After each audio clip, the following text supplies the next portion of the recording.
వరంగల్లోని భద్రకాళి ఆలయాన్ని 30 కోట్ల రూపాయలతో అభివృద్ధి చేస్తామని, 9 అంతస్తుల రాజగోపురం నిర్మిస్తామని మంత్రులు పొంగులేటి శ్రీనివాసరెడ్డి, కొండా సురేఖ, సీతక్క వెల్లడించారు.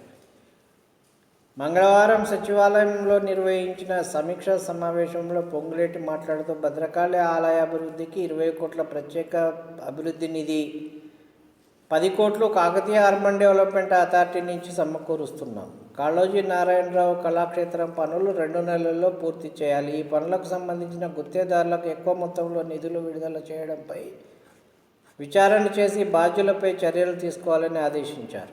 రాష్ట్ర ఆధ్యాత్మిక ఔన్నత్యాన్ని ప్రతిబింబించేలా ఆలయాలను అభివృద్ధి చేస్తామని కొండా సురేఖ, సీతక్క, వరంగల్ పశ్చిమ ఎమ్మెల్యే నాయని రాజేందర్ పేర్కొన్నారు. సమావేశంలో పురపాలక శాఖ ముఖ్య కార్యదర్శి దాన కిషోర్, దేవాదాయ శాఖ కమిషనర్ అనిల్ కుమార్, హన్మకొండ జిల్లా కలెక్టర్ సిక్తా పట్నాయక్ తదితరులు పాల్గొన్నారు. జై భద్రకాళి మాతా కీ జై.